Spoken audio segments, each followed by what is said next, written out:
പവിത്രമായ ഈ സദസ്സില് ഇന്നലെ പുനർജന്മത്തെക്കുറിച്ചും കർമ്മഫലത്തെക്കുറിച്ചും വിവരിച്ചു.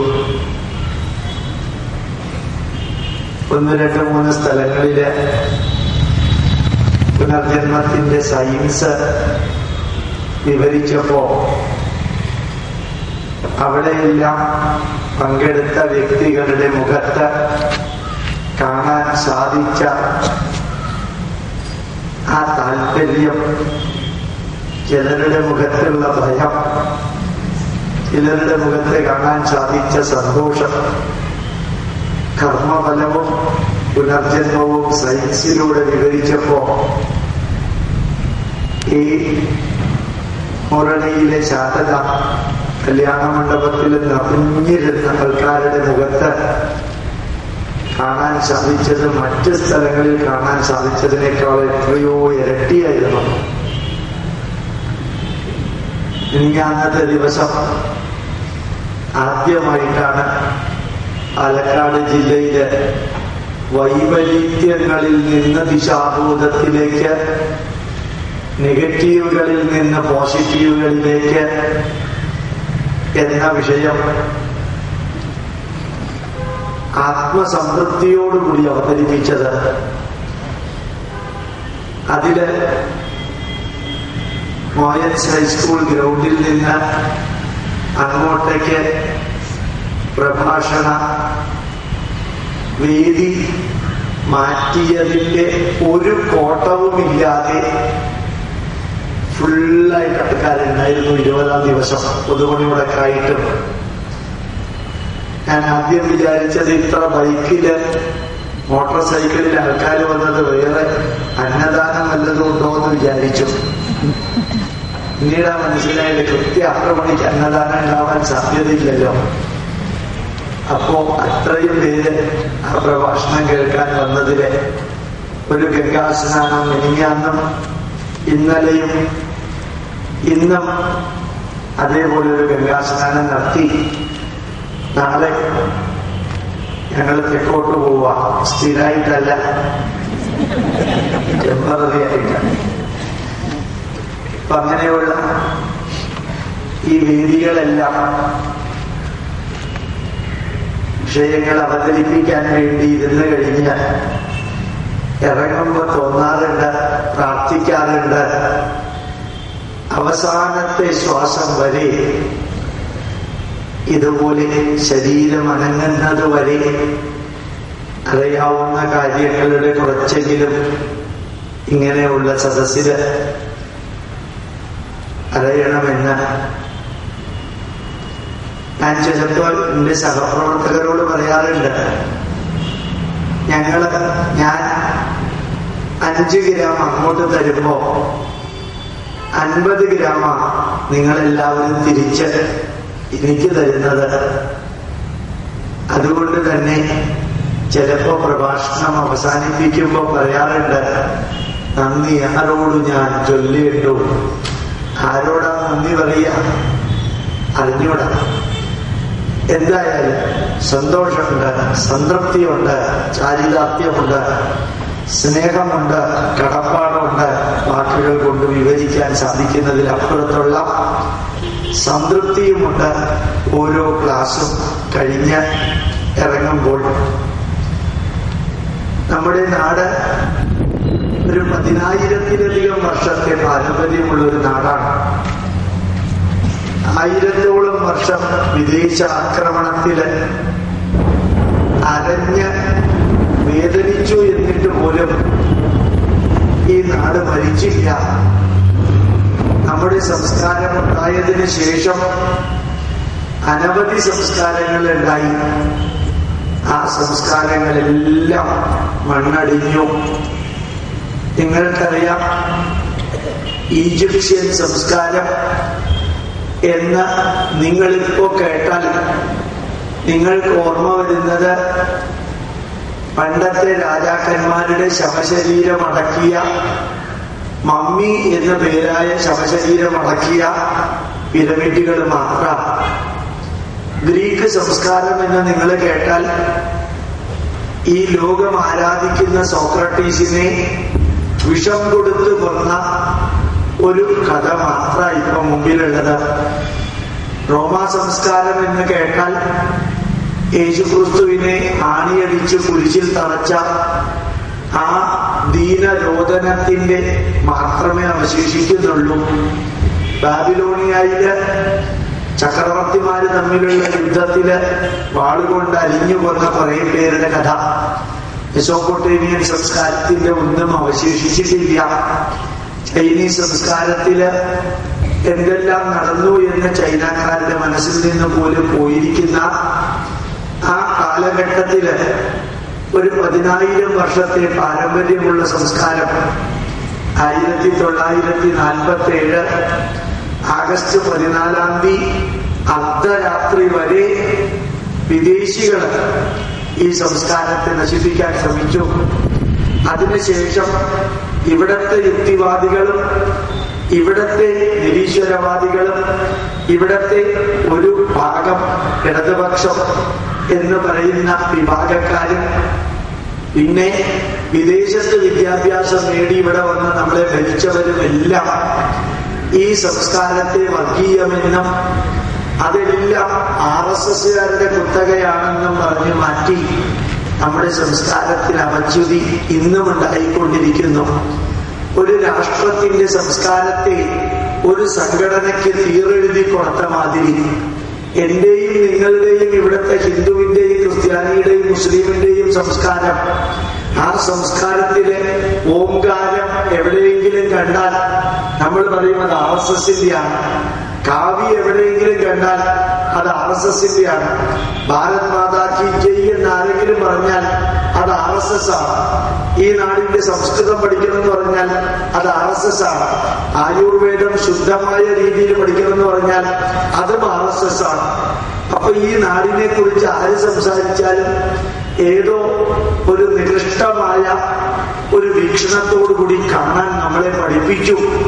ഒരു സംഘടനയുടെ കീഴിലേക്ക് അത് തീരെഴുതി കൊടുത്ത് അതിനോടൊന്നിനും ബന്ധമില്ലാതെ നമ്മൾ ജീവിച്ച ഈ കാലഘട്ടത്തില് ഇങ്ങനെ ബ്രാഹ്മിൻസ് എഡ്യൂക്കേഷൻ സൊസൈറ്റി പോലെയുള്ള സംഘടനകള്, മാതാ അമൃതാനന്ദമയിയുടെ കീഴിലുള്ള സംഘടനകള്, സത്യസായി ബാബയുടെ കീഴിലുള്ള സംഘടനകള്, ബ്രഹ്മകുമാരീസിന്റെ ജഗ്ഗി വാസുദേവൻ ആചാര്യന്റെ കീഴിലുള്ള ചിന്മയാ മിഷന്റെ അങ്ങനെയുള്ള വിവിധ സംഘടനകള് നടത്തുന്ന ഇതുപോലെയുള്ള പഠന ക്ലാസുകളില് നിങ്ങളെ പോലെയുള്ളവര് വരുന്നത് ഈ സനാതന ധർമ്മം അച്ഛേദ്യോയം അദാഹ്യോയം അക്ലേദ്യോ അശോഷ്യ ഏവച നിത്യം സർവഗതസ്ഥാനോ അചലോയം സനാതന.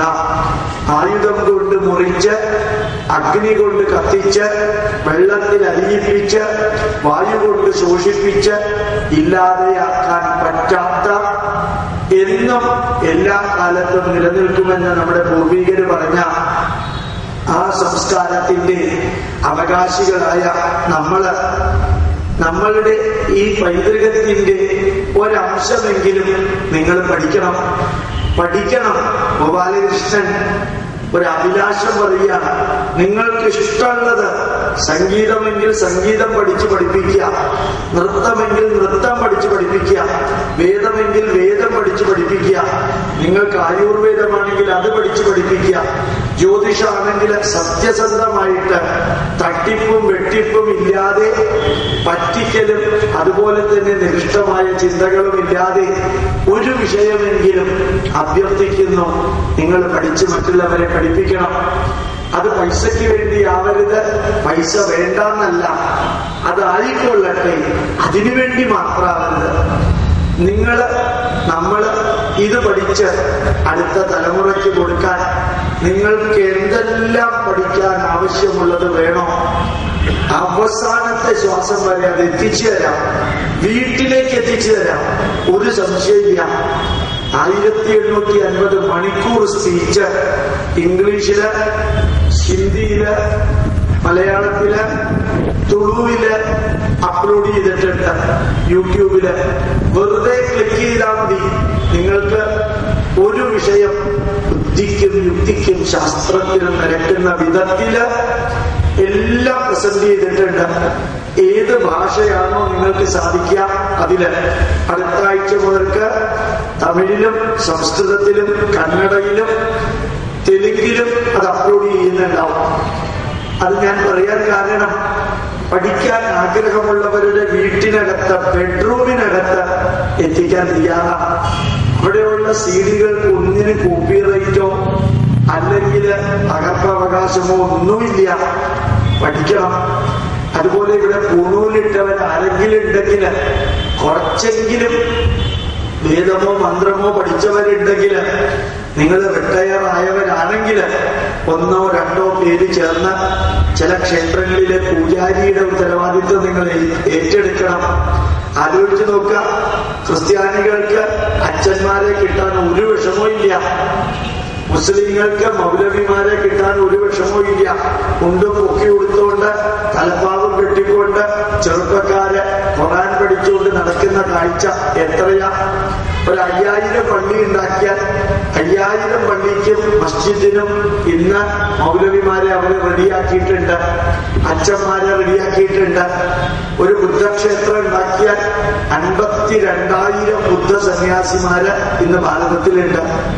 അവര് ആ ക്ഷേത്രത്തിന്റെ ഉത്തരവാദിത്വം ഏറ്റെടുക്കാൻ ഹിന്ദുക്കളുടെ ക്ഷേത്രങ്ങളുടെ പൂജാരിമാർക്കാണ് ഇന്ന് ക്ഷാമുള്ളത്. അതുകൊണ്ട് പൂണൂലിട്ടവര് അവർക്കറിയാവുന്ന മന്ത്രം, പൂണൂലിടാത്തവര് ജി സുകുമാരൻ നായര് NSSന്റെ സെക്രട്ടറി പറഞ്ഞ പോലെ സ്വയം പൂണൂലിടാൻ യോഗ്യതയുള്ളവനായിട്ട് ഉയരുക. സ്വയം പൂണൂലിടാൻ യോഗ്യതയുള്ളവനായിട്ട് ശരീരശുദ്ധി, മനഃശുദ്ധി, വാക്ശുദ്ധി, കർമ്മശുദ്ധി, അതുപോലെ തന്നെ ആഹാരശുദ്ധിയിൽ ഉയർന്ന് പൂണൂലിട്ട് നിങ്ങൾ നല്ല നല്ല ക്ഷേത്രങ്ങളുടെ ആചാര്യന്മാര് പൂജാരിമാരാവണം. ഇത് ഞാൻ തുടക്കത്തിൽ പറയാൻ കാരണം, ഇന്നത്തെ വിഷയം ഇന്നു മുതൽക്ക് ജീവിതത്തിൽ പകർത്താനുള്ള വിഷയമാണ്. ആരെങ്കിലും വരാനുണ്ടെങ്കിൽ അവര് കൂടി ഒന്ന് വന്നതിന് ശേഷം ആ വിഷയത്തിലേക്ക് കിടക്കാമെന്ന് വിചാരിച്ചിട്ടാണ് ഒരല്പം ആദ്യം നീട്ടിക്കൊണ്ടുപോയത്. അപ്പോ നമുക്ക് സാധിക്കുന്ന വിധത്തില് മറ്റാരെങ്കിലും നമ്മുടെ ധർമ്മത്തെ സംരക്ഷിക്കുമെന്ന് നമ്മൾ വിചാരിച്ച് ഇതെന്റെ ഉത്തരവാദിത്തമല്ല, ഞാൻ എന്റെ കാര്യം നോക്കാം, എന്റെ വീട്ടിലെ കാര്യം നോക്കാം എന്ന് പറഞ്ഞ് ജീവിക്കുന്നതിന് പകരം ഞാൻ എന്റെ കാര്യം നോക്കണം, എന്റെ കുടുംബത്തിന്റെ കാര്യം നോക്കണം, എന്റെ സമൂഹത്തിന്റെ കാര്യവും ഞാൻ നോക്കിയില്ലെങ്കിൽ വേറെ ആരെങ്കിലും അത് നോക്കുമെന്ന് ധരിച്ച് മാറി നിന്ന് വേണ്ടതിനും വേണ്ടാത്തതിനും വിമർശിച്ച് ഒന്നും നേടാതെ 2 ദിവസം പൊതുപണിമുടക്ക് നടത്തി, ഇനി ഒന്നും നേടാതെ ഒരു 5 ദിവസം ബസ് പണിമുടക്ക് നടത്തിയിട്ട് ലോകത്തിനെ ബുദ്ധിമുട്ടിക്കുന്നതിനേക്കാൾ നല്ലത് എന്തെങ്കിലും പ്രശ്നം ഉണ്ടെങ്കിൽ പ്രശ്നം ഉണ്ടാക്കുന്നവരുമായിട്ട് ചർച്ച ചെയ്യുക. റോട്ടിൽ കൂടെ പോകുന്നവരെ പെരുവഴിയിലാക്കാതെ ആ പ്രശ്നം ഉണ്ടാക്കുന്നവരുടെ അടുത്ത് ചെന്നാൽ അത് പരിഹാരം കാണാനാണ് ഹിന്ദുക്കളും നമ്മളും എല്ലാവരും പഠിക്കേണ്ടത് എന്ന് പറഞ്ഞുകൊണ്ട് ഞാൻ വിഷയത്തിലേക്ക് കടക്കാം. നമ്മുടെ ജീവിതത്തില് എല്ലായിടത്തും ഇന്നലെയും മിനിഞ്ഞാന്നും ഞാൻ പറഞ്ഞ മാതിരി എല്ലാവരെയും ഓർമ്മിപ്പിക്കാൻ ആഗ്രഹിക്കുന്നു. ഇടയ്ക്കെങ്കിലും നമ്മളെ കുറിച്ച് ഓർമ്മിക്കണം. നമ്മൾ ഈ ഭൂമിയില് പെർമനന്റ് അല്ല. ഞാനും നിങ്ങളും ഈ ഭൂമിയില് സ്ഥിരമായിട്ട് ഇരിക്കേണ്ടവരല്ല. ഈ ഭൂമിയിലേക്ക് വന്ന ഒരു ദിവസം ഉണ്ടെങ്കിൽ ഭൂമിയിൽ നിന്ന് തിരിച്ച് പോകുന്ന ഒരു ദിവസവും ഉണ്ടാവും. അപ്പൊ ഡേറ്റ് ഓഫ് ബർത്ത് ഉണ്ടെങ്കിൽ ഡേറ്റ് ഓഫ് ഡെത്ത് ഉണ്ട്. ചിരിയുണ്ടെങ്കിൽ കരച്ചിലുണ്ട്. സന്തോഷമുണ്ടെങ്കിൽ ജീവിതത്തിൽ സന്താപവുമുണ്ട്. ലാഭമുണ്ടെങ്കിൽ ജീവിതത്തിൽ നഷ്ടവുമുണ്ട്. വരവുണ്ടെങ്കിൽ പോക്കുമുണ്ട്. ലോകത്തിൽ ഒരാൾക്കും എല്ലാം തികഞ്ഞ ഒരവസ്ഥ എന്നുള്ളത് ജഗദീശ്വരൻ കൊടുക്കില്ല. ലോകത്തിൽ എന്നും ദുഃഖിക്കുന്നവര് എന്ന് പറഞ്ഞ ഒരവസ്ഥയും ജഗതീശ്വരൻ കൊടുക്കില്ല. മാത്രല്ല, ഈശ്വരൻ നമുക്ക് സ്വർഗമോ നരകമോ തരാൻ വേണ്ടി ഇരിക്കുന്ന ഒരു ഓഡിറ്ററോ അല്ലെങ്കിൽ ഒരു ജഡ്ജിയോ ഒരു ഇൻസ്പെക്ടർ ജനറലോ അല്ല. നമ്മൾ ചെയ്യുന്ന കർമ്മങ്ങള് നന്മ നിറഞ്ഞതാണെങ്കിൽ ആ നന്മ നിറഞ്ഞ കർമ്മത്തിന് ഒരു ഫലമുണ്ട് എന്നുള്ളത് ഉറപ്പാണ്. നമ്മൾ ചെയ്തത് തിന്മ നിറഞ്ഞ കർമ്മമാണെങ്കിൽ ആ തിന്മയ്ക്ക് അതിൻ്റെതായിട്ടുള്ള ദുഷ്കർമ്മ ഫലവുമുണ്ട് എന്നുള്ളത് ഉറപ്പാണ്. അതുകൊണ്ടാണ് തിരുവിതാംകൂറിലെ പ്രഗത്ഭനായ ജഡ്ജിയും വലിയ സാഹിത്യകാരനും വലിയ വേദപണ്ഡിതനും മൂന്നും ചേർന്ന മഹാകവി ഉള്ളൂര് പറഞ്ഞത്, നമുക്ക് നാമേ പണിവത് നാഗം നരകവും അതുപോലെ. ഈ ഒരു വരി എന്റെ മുമ്പിലുള്ള എന്റെ കുടുംബാംഗങ്ങൾ മറക്കരുത്. ഇത് ബൈഹാർട്ടാക്കണം. നിങ്ങൾക്കറിയാവുന്നതാ. പുതിയതൊന്നും ഞാൻ പറയുന്നില്ല, പറയാറുമില്ല. നമുക്ക് നാമേ പണിവത് നാഗം നരകവും അതുപോലെ. We create our own heaven and also we create our own hell. Nobody is standing outside from us. Nobody is standing away from us. Contribute or give us heaven or hell. നമ്മളിൽ നിന്ന് മാറി നിന്ന ഒരാള് നമുക്ക് സ്വർഗമോ നരകമോ തരുന്നില്ല. നിങ്ങൾ തന്നെ നോക്കുക. മഹാഭാരത ഗ്രന്ഥം ഞാൻ വിവരിച്ചു. അങ്ങനെ ഒരു ഗ്രന്ഥം രചിക്കാൻ അതിന്റെ തിന്മകൾ ആരംഭിച്ചത് എവിടെ നിന്നാണ്? ആ തിന്മയുടെ ഫലം അനുഭവിച്ചവര് തന്നെയാണ് ആ തിന്മയ്ക്ക് ആരംഭം കുറിച്ചത്. അത് മനസ്സിലായല്ലോ ഇല്ലേ? ഞാൻ ചെയ്ത തിന്മയുടെ ഫലം മറ്റൊരുവൻ അനുഭവിക്കില്ല. ഞാൻ ചെയ്ത പാപത്തിന്റെ ഫലം ഒരു യേശുക്രിസ്തുവിന്റെ തലയ്ക്കും എടുത്ത് ട്രാൻസ്ഫർ ചെയ്യാൻ പറ്റില്ല. അങ്ങനെയുള്ള ധാരണകളൊക്കെ തെറ്റാം.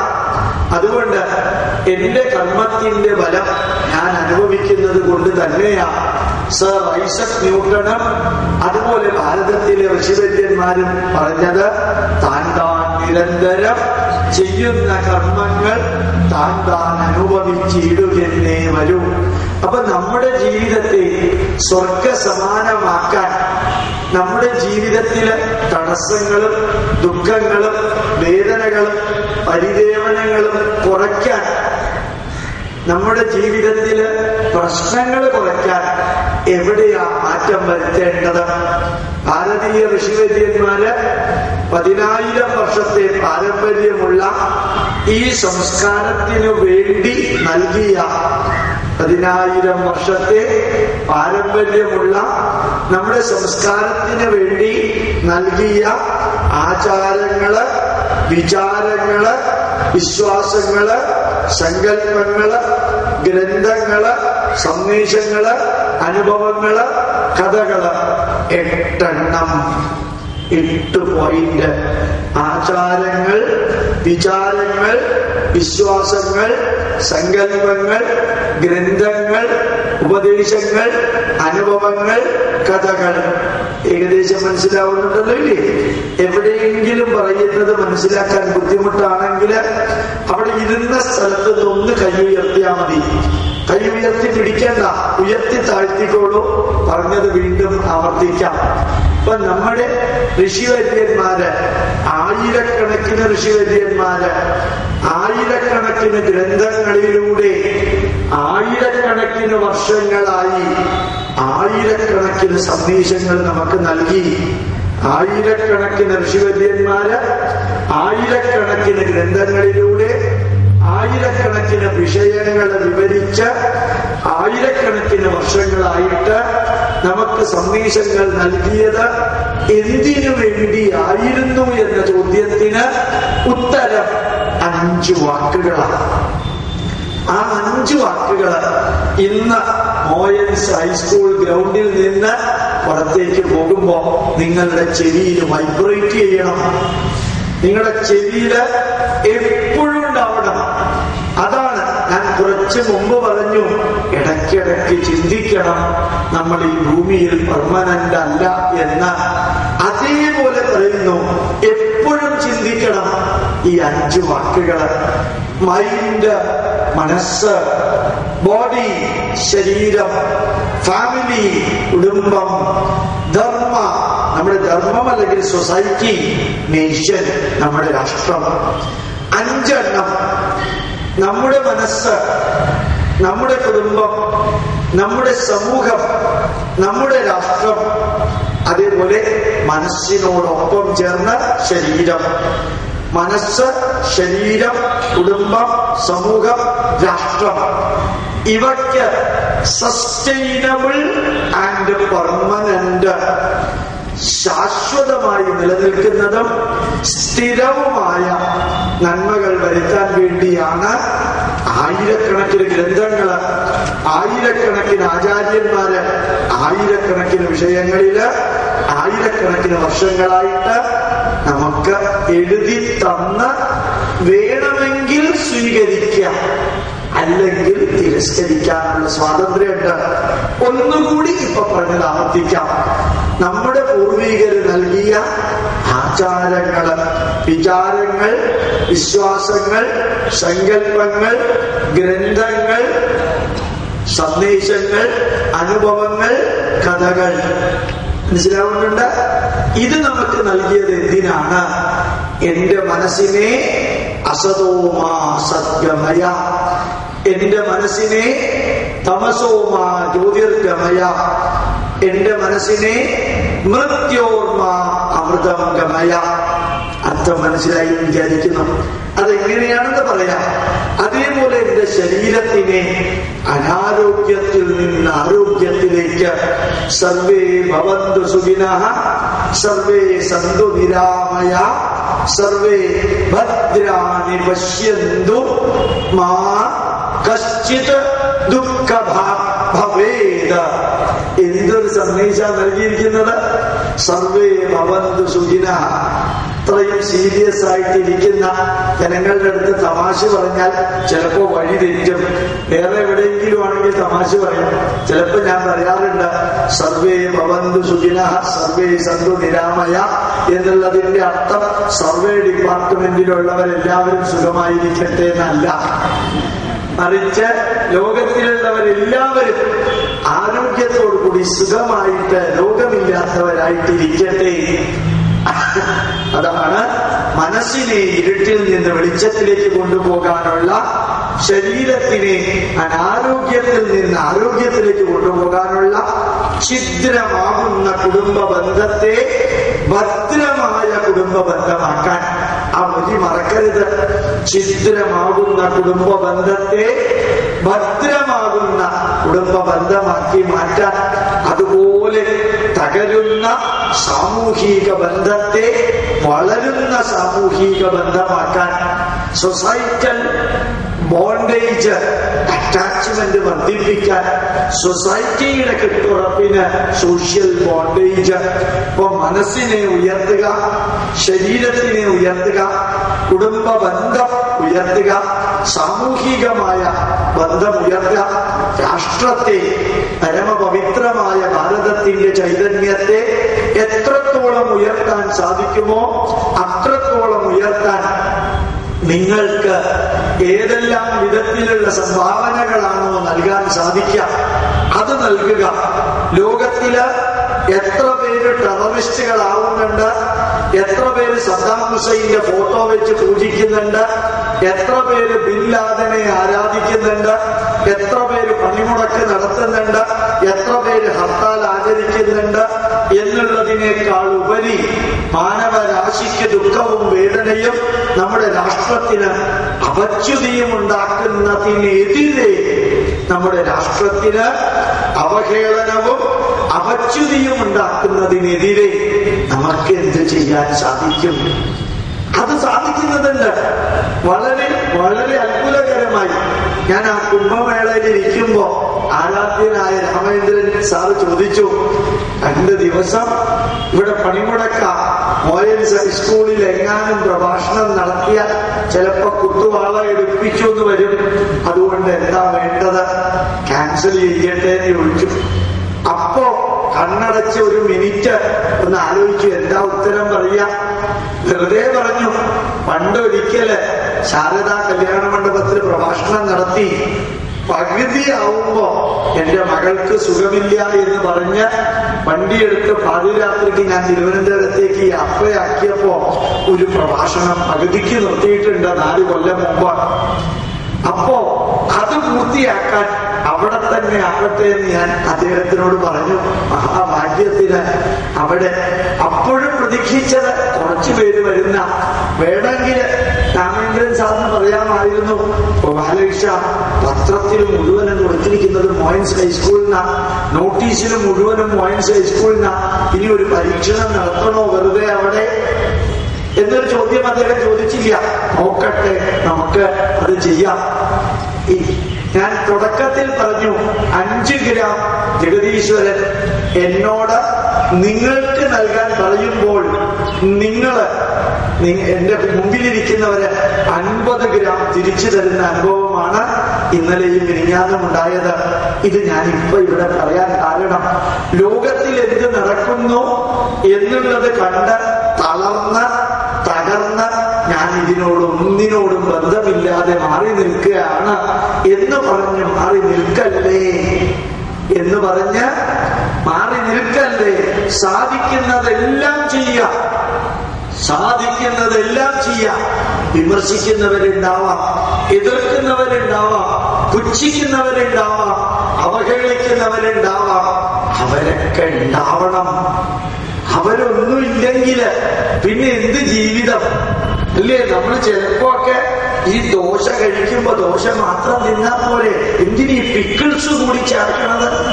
നല്ല പായസം കഴിക്കുമ്പോ മധുരം മാത്രം അടിച്ചകത്തേക്ക് കയറ്റിയാ പോലെ എന്തിനാ ഇടയ്ക്ക് ഒരു പപ്പടവും കൂടി തിന്നുന്നത്? അപ്പൊ കൂടുതൽ പായസം അകത്തേക്ക് പോകും. ചിലപ്പോ നാളെ മറ്റന്നാളെ കിട്ടിയില്ലെങ്കിൽ കോമ്പൻസേറ്റ് ചെയ്യാൻ ഈ പപ്പടം സഹായിക്കും. അപ്പൊ ഒരേ ടേസ്റ്റിൽ നിന്ന് വ്യത്യസ്തമായ ടേസ്റ്റുകൾ ഉണ്ടാവുന്നത് കൂടി അനുഭവത്തിൽ വരണം. കുറെ ചിരിക്കുമ്പോ ഇടയ്ക്കൊരു കരച്ചില്, കുറെ സുഖിക്കുമ്പോ ഇടയ്ക്കൊരു അസുഖം, കുറേയധികം വണ്ടിയിൽ യാത്ര ചെയ്യുമ്പോ ഇടയ്ക്കൊരു നടത്തം, കുറെ വെയിലത്ത് പോകുമ്പോ ഇടയ്ക്കൊരു തണുപ്പ്, കുറെ വെയിലത്ത് പോകുമ്പോ മഴയത്ത് പോകുമ്പോ ഇടയ്ക്കൊരു കൊട. അതൊക്കെയല്ലേ സുഖം. അല്ലാതെ എപ്പോഴും തണുപ്പായാൽ ആരാ തണുപ്പിനെ കുറിച്ച് ഓർക്കാൻ പോണേ? എപ്പോഴും ഇരുട്ടായാൽ വലിയ പ്രശ്നമല്ലേ? ഇടയ്ക്ക് വെളിച്ചത്തിന്റെ വെളിച്ചം അറിയണമെങ്കിൽ ഇരുട്ടപ്പുറത്ത് വേണം. ഇരുട്ടില്ലെങ്കിൽ പിന്നെ എന്തോന്ന് വെളിച്ചം? മുഴുവനും റോഡ് മുഴുവനും തണലാണെങ്കിൽ ആരെങ്കിലും തണൽ വേണേ ഈശ്വരാണ് പ്രാർത്ഥിക്കും? ഇല്ല. അതുകൊണ്ട് കുന്തി മാതാവ് നിങ്ങൾ കേട്ടിട്ടുണ്ടാവുമെന്ന് ഞാൻ തെറ്റിദ്ധരിക്കാം. കുന്തി മാതാവിനെ കുറിച്ച് കുന്തി മാതാവിനോട് കൃഷ്ണൻ എന്താ ചോദിച്ചത്? അമ്മയ്ക്ക് എന്ത് വരമാണ് വേണ്ടത്? അമ്മ ഇത്രയും ജീവിതത്തിൽ ദുഃഖിച്ചില്ലേ? ചെറുപ്പത്തിൽ ഭർത്താവ് മരിച്ചു, 2 കൂട്ടരുടെ, പാദ്രിയുടെ 2 മക്കള്, കുന്തിയുടെ 3 മക്കള്, 5 മക്കളെ വളർത്തേണ്ടി വന്നു. 13 വർഷം കാട്ടിൽ താമസിക്കേണ്ടി വന്നു. കാന്താരിയുടെ കാല് തിരുമേണ്ടി വന്നു. രാജസദസ്സിൽ പോലും മരുമകള് വസ്ത്രാക്ഷേപത്തിന് വിധേയമായി. മകൻ അത്രയും വേദനിച്ച് ചൂത് കളിച്ച് തെറ്റായിട്ടുള്ളത് പ്രസിഡൻസ് ഉണ്ടാക്കി. എല്ലാം സംഭവിച്ചിട്ടും തകരാതെ, തളരാതെ, വരളാതെ ഉറച്ചു നിൽക്കാൻ സാധിച്ച കുന്തി മാതാവേ, അമ്മ എന്ത് വരമാ വേണ്ടതെന്ന് കൃഷ്ണൻ ചോദിച്ചപ്പോ ഞാൻ അവിടെ ഉണ്ടായിരുന്നു. ആ കൃഷ്ണന്റെ ചോദ്യം എന്തായിരുന്നു? അമ്മ ഉത്തരം പറഞ്ഞേ അറിയോ? കൃഷ്ണ, ജീവിതത്തിൽ എന്നും പ്രശ്നങ്ങൾ തരണം. ജീവിതത്തിൽ ദുഃഖം തരണമെന്നല്ല, സ്വർഗം തരണമെന്നല്ല, സുഖം തരണമെന്നല്ല പറഞ്ഞത്. എന്റെ മക്കൾക്ക് ആയുസ് തരണമെന്നല്ല പറഞ്ഞത്. എന്റെ മക്കൾക്ക് രാജ്യം തിരിച്ചു തരണമെന്നല്ല പറഞ്ഞത്. ജീവിതത്തിൽ എന്നും പ്രശ്നം തരണം. എനിക്ക് അത്ഭുതം തോന്നി. ഞാൻ വിചാരിക്കാറുണ്ട്, അടുത്ത ജന്മത്തിലെങ്കിലും കുന്തിയെ പോലെ ഒരു സ്ത്രീയുടെ മകനായിട്ട് ജനിക്കണം. ഇപ്പൊ എന്റെ അമ്മയും കുന്തിയെ പോലെ തന്നെ അനുഭവിച്ച ആളാ ഒത്തിരി. അതെനിക്ക് നല്ലോണം അറിയാം. ഒരു അമ്മ അനുഭവിച്ച ത്യാഗം ഒരു പുസ്തകത്തിൽ എഴുതുകയാണെങ്കിൽ അമ്മ എന്നോട് പറയും, വേണ്ട മോനെ എഴുതണ്ട. അത്രയും അനുഭവിച്ചിട്ടുണ്ട്. ആ അനുഭവിക്കുമ്പോഴും അമ്മ പറയും, നിങ്ങൾ നന്നായി വന്നാ മതി, അമ്മ അമ്മയ്ക്കിതൊന്നും സാരമില്ല. അമ്മയുടെ കണ്ണിൽ നിന്ന് 24 മണിക്കൂറും കണ്ണിന്റെ രോഗം കൊണ്ട് വേദന വരും, ഹൈപ്പർ ടെൻഷൻ. അമ്മയ്ക്കില്ലാത്ത അസുഖമില്ല, എന്നിട്ട് ഡോക്ടറുടെ അടുത്ത് പോയില്ല. ഞാൻ ആലോചിക്കാറുണ്ട്, കുന്തിയെ പോലെ ഒരു അമ്മ ജീവിതത്തിൽ എന്നും പ്രശ്നം വേണമെന്ന് ചോദിച്ചു വാങ്ങിച്ച അമ്മ എന്തിനു പ്രശ്നം വേണം? എങ്കിലേ ഈ പ്രശ്നങ്ങളെ അതിജീവിക്കാനുള്ള ചങ്കൂറ്റം നമുക്ക് ഉണ്ടാവുള്ളൂ. പ്രശ്നമില്ലാത്ത ജീവിതത്തിൽ എന്ത് ചങ്കൂറ്റം? നമുക്ക് പ്രശ്നം ഉണ്ടെങ്കിലല്ലേ പോവാൻ പറ്റുള്ളൂ. അതുകൊണ്ട് നമ്മുടെ ജീവിതത്തിൽ മറ്റുള്ളവർ എന്ത് ചെയ്യുന്നു എന്നുള്ളതല്ല, അവര് നല്ലത് ചെയ്യുന്നുണ്ടെങ്കിൽ അതെടുക്കാം, അവര് തിന്മ ചെയ്യുന്നുണ്ടെങ്കിൽ അത് കോപ്പി ചെയ്യാനുള്ള ഒരു ന്യായീകരണം നമുക്ക് ഉണ്ടാവരുത്. അതുകൊണ്ട് ആയിരക്കണക്കിന് ഗ്രന്ഥങ്ങള്, ആയിരക്കണക്കിന് ആചാര്യന്മാര്, ആയിരക്കണക്കിന് വിഷയങ്ങളില് കഴിഞ്ഞ ആയിരക്കണക്കിന് വർഷങ്ങളായി നമുക്ക് നൽകിയ ആചാരങ്ങള്, വിചാരങ്ങള്, വിശ്വാസങ്ങള്, സങ്കല്പങ്ങള്, ഗ്രന്ഥങ്ങള് പ്ലസ് സന്ദേശങ്ങള്, അനുഭവങ്ങള്, കഥകള് നമ്മുടെ മനസ്സിനെ ഉയർത്താൻ, ശരീരത്തിനെ ഉയർത്താൻ, കുടുംബ ബന്ധത്തെ ദൃഢമാക്കാൻ, സാമൂഹിക ബന്ധത്തെ ഉജ്ജ്വലമാക്കാൻ, രാഷ്ട്രത്തെ ചൈതന്യവത്താക്കാൻ. അതുകൊണ്ട് നിങ്ങൾക്ക് ഈ 5 കാര്യവും ജീവിതത്തിൽ പകർത്താൻ സാധിക്കണം. ഇന്നു മുതൽക്ക് ഇത് ഗോപാലകൃഷ്ണന്റെ ആഗ്രഹമല്ല. എന്റെ മുമ്പിൽ പല പ്രാവശ്യം ഇരുന്ന നിങ്ങളോട് ഗോപാലകൃഷ്ണന്റെ നിർദ്ദേശമാണ്. അങ്ങനെ നിർദ്ദേശിക്കാൻ യോഗമുണ്ടോ, യോഗ്യതയുണ്ടോ എന്നൊന്നും എനിക്ക് അറിഞ്ഞൂടാ. ഞാൻ അങ്ങനെ നിർദ്ദേശിക്കുക, യോഗ്യത ഉണ്ടെന്ന് അങ്ങനെ തെറ്റിദ്ധരിച്ച് നിർദ്ദേശിക്കാം. മനസ്സിനെ ഉയർത്താൻ നമ്മുടെ പൂർവികര് വേദമന്ത്രങ്ങൾ പറഞ്ഞു തന്നു. ബ്രാഹ്മണനും ക്ഷത്രിയനും വൈശ്യനും ശൂദ്രനും ക്രിസ്ത്യാനിക്കും മുസ്ലിമിനും ഇടതുപക്ഷത്തിനും വലതുപക്ഷത്തിനും ജാതിക്കും മതത്തിനും വിശത്തിനും പ്രായത്തിനും വർഗവർണ്ണ ഭാഷാ വ്യത്യാസങ്ങൾക്കും അതീതമായി മാനവരാശി വേദങ്ങൾ കേൾക്കണം, പഠിക്കണമെന്ന് ഞാൻ പറയുന്നില്ല. വേദങ്ങൾ കേൾക്കണം, വീണ്ടും ആവർത്തിക്കുന്നു, പഠിക്കണമെന്ന് ഞാൻ പറയില്ല. പഠിക്കരുത് എന്ന് പറയില്ല, പഠിക്കണ്ട എന്ന് വേണമെങ്കിൽ പറയാം. പഠിക്കരുതെന്ന് പറയില്ല, പഠിക്കണ്ട എന്ന് പറഞ്ഞിട്ടുണ്ടെങ്കിൽ അതിന്റെ കാരണം പഠിക്കാൻ ബുദ്ധിമുട്ടാണ്, വിഷമമാണ്. അതുകൊണ്ട് കേൾക്കാൻ വിഷമമില്ല. കാവില് യാത്ര ചെയ്യുമ്പോ കേൾക്കണം. എല്ലാവരോടും, ഇതിനകത്തുള്ള മുസ്ലിങ്ങൾ ഉൾപ്പെടെ എന്നോട് കുറച്ചു പേര് ചോദിച്ചു, ഞങ്ങള് ഇന്ന് മോയിൻസ് സ്കൂളിൽ വന്നാൽ കുഴപ്പമുണ്ടോ മുസ്ലിങ്ങള്? ഞാൻ പറഞ്ഞു, ആര് വന്നാൽ എന്താ, വന്നില്ലെങ്കിലും എത്രയും നിങ്ങളാരും മെക്കയിൽ നിന്ന് വന്നവരല്ല, നിങ്ങളാരും സൗദി അറേബ്യയിൽ നിന്ന് വന്നവരല്ല, നിങ്ങളാരും യെരുശലേമിൽ നിന്ന് വന്നവരല്ല, നിങ്ങളാരും മോസ്കോവിൽ നിന്നോ പിക്കിങ്ങിൽ നിന്ന് ബെയ്ജിങ്ങിൽ നിന്ന് വന്നവരല്ല. ഈ നാട്ടിൽ ജനിച്ച്, ഈ നാടിന്റെ രക്തത്തില്, ഈ നാടിന്റെ ചോറ് തിന്ന്, ഈ നാട്ടിൽ ജോലി ചെയ്ത്, ഈ നാട്ടിൽ ചാവുകയോ മരിക്കുകയോ ചെയ്യേണ്ടവരാണ്. അത് കാരണം ഞാൻ പറയുന്നത് ഹിന്ദുക്കൾക്ക് വേണ്ടിയുള്ളത് മാത്രമല്ല, ഈ നാട്ടിലെ 127 കോടി ജനതയ്ക്കും ആപ്ലിക്കബിൾ ആണ്. നമ്മുടെ വേദങ്ങള് ലോകത്തിലെ 710 കോടി ജനതയ്ക്കും ആപ്ലിക്കബിൾ ആണ്. എന്താ കാരണം?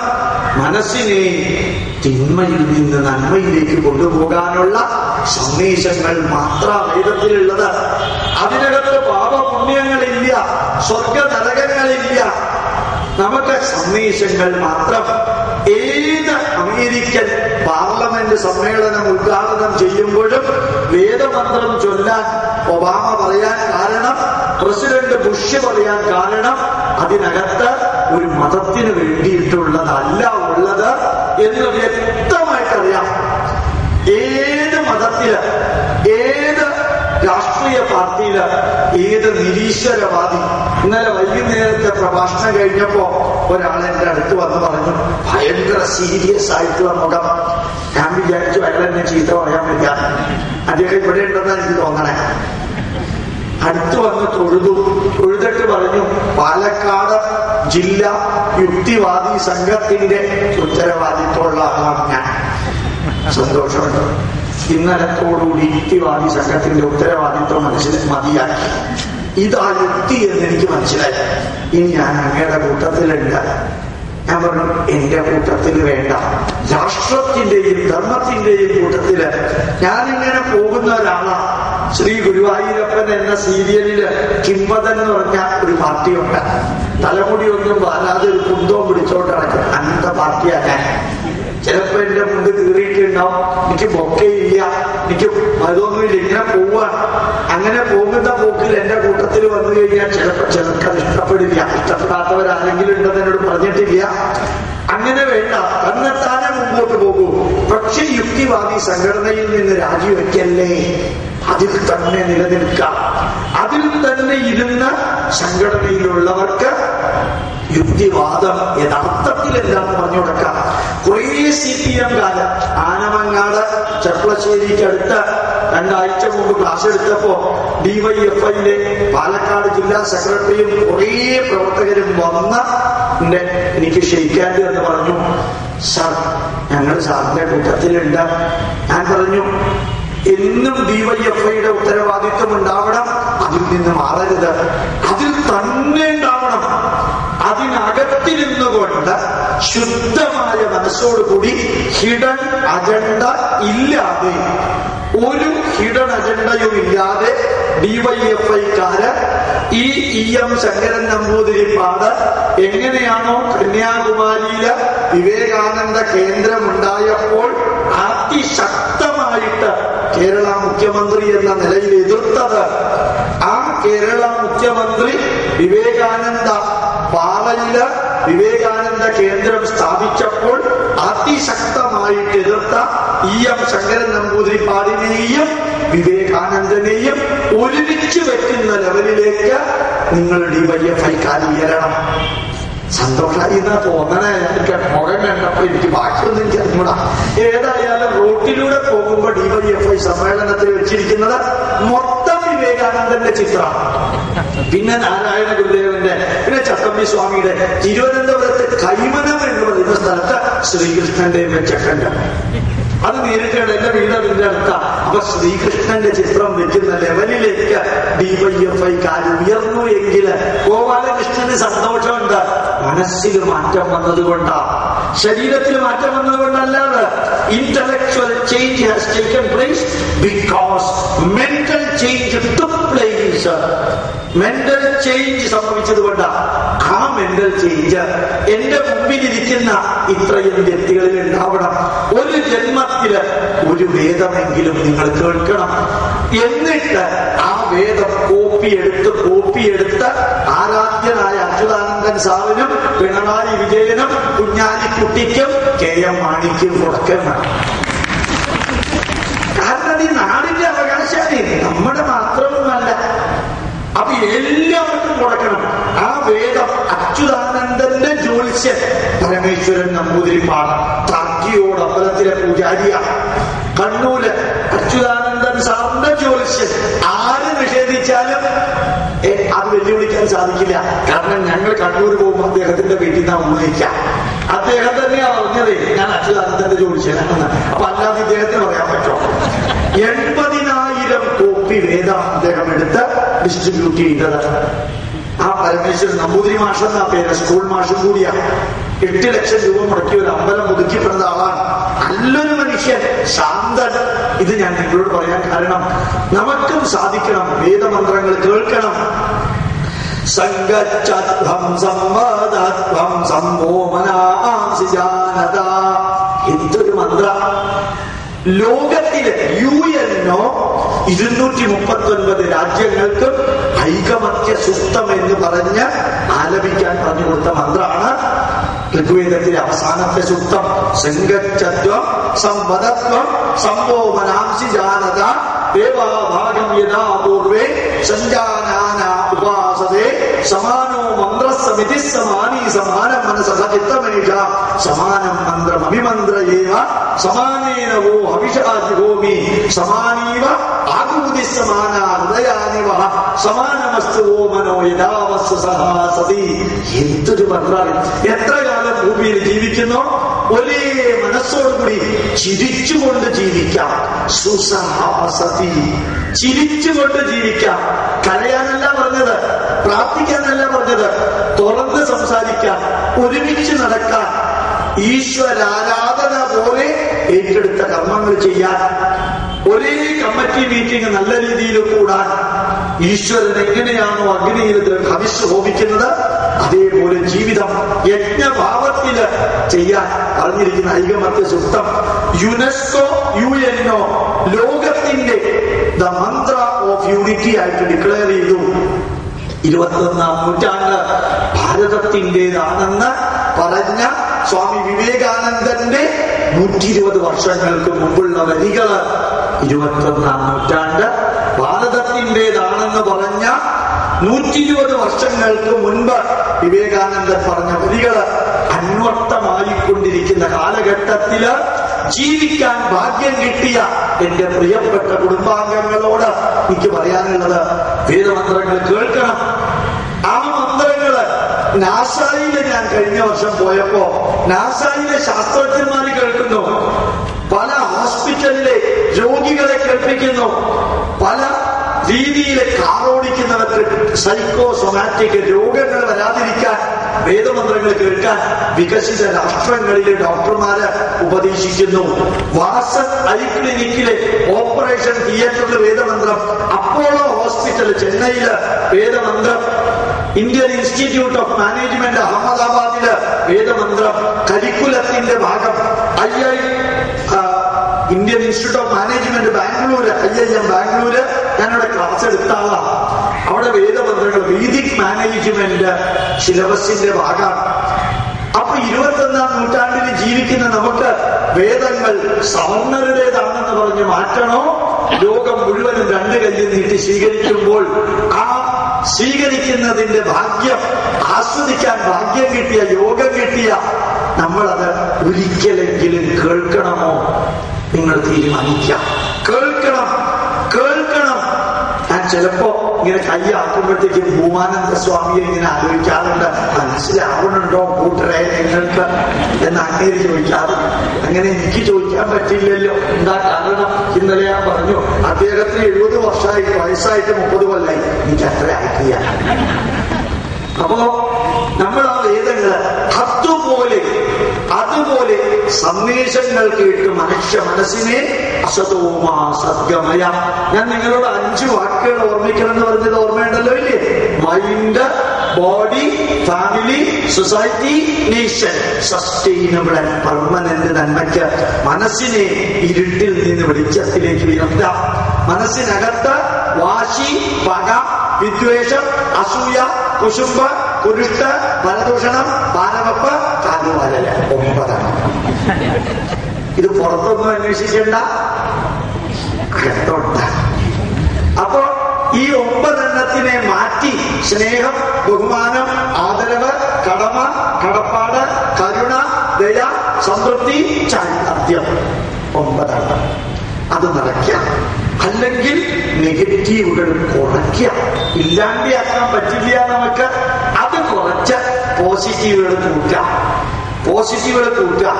എന്തെങ്കിലൊക്കെ പ്രശ്നം വരുമ്പോ സത്യസായി ബാബ കൈകൊണ്ട് കാണിക്കണം, അതിങ്ങനെ കാണിക്കാം. അത്ര വലിയ കാര്യമൊന്നുമില്ല. എന്നാൽ ഇതിന്റെ അർത്ഥം എന്തിനാ ഇങ്ങനെ വെറുതെ വിഷമിക്കണേ നമ്മൾ ചോദിക്കാറില്ലേ ചിലപ്പോ. ആ കയ്യിങ്ങനെ കാണിച്ചതിന്റെ അർത്ഥം തന്നെ ഇത്ര വലിയ കാര്യമൊന്നുമില്ല. വേറൊരു അർത്ഥം കൂടിയുണ്ട്. അന്നദാനം ഇല്ലാതിരുന്നിട്ടും ഇത്രയും പേര് എന്താണാവോ വന്നത്, അങ്ങനെ ഒരു അർത്ഥം കൂടി അത്രയുണ്ട്. അപ്പൊ ഏതായാലും ആ മനസ്സിനെ തിന്മയിൽ നിന്ന് നന്മയിലേക്ക് കൊണ്ടുപോകാൻ സന്ദേശങ്ങൾ കേൾക്കാം. ആ സന്ദേശങ്ങൾ നിറഞ്ഞിരിക്കുന്നു വേദത്തില്. ആ സന്ദേശങ്ങൾ രാമായണത്തിലുണ്ട്, ആ സന്ദേശങ്ങൾ മഹാഭാരതത്തിലുണ്ട്, അപ്രകാരമുള്ള സന്ദേശങ്ങൾ പുരാണത്തിലുണ്ട്. അപ്പൊ ഓർമ്മിക്കാനുള്ളത് വേദങ്ങളിലുള്ളത് സന്ദേശങ്ങൾ മാത്രം. അത് മനസ്സിനെ നന്മയിലേക്ക്. പിന്നെ രാമായണത്തിലേക്ക് കടന്നാൽ മിനിഞ്ഞാന്ന് ഞാൻ വിവരിക്കുകയുണ്ടായി. രാമന്റെ, സീതയുടെ, ലക്ഷ്മണന്റെ, ബാലിയുടെ, സുഗ്രീവന്റെ, രാവണന്റെ, കുംഭകർണന്റെ, വിഭീഷണന്റെ, അതുപോലെയുള്ളവരുടെ ജീവിതാനുഭവങ്ങള്. നിങ്ങൾ രാവണനെ പോലെ പെരുമാറിയ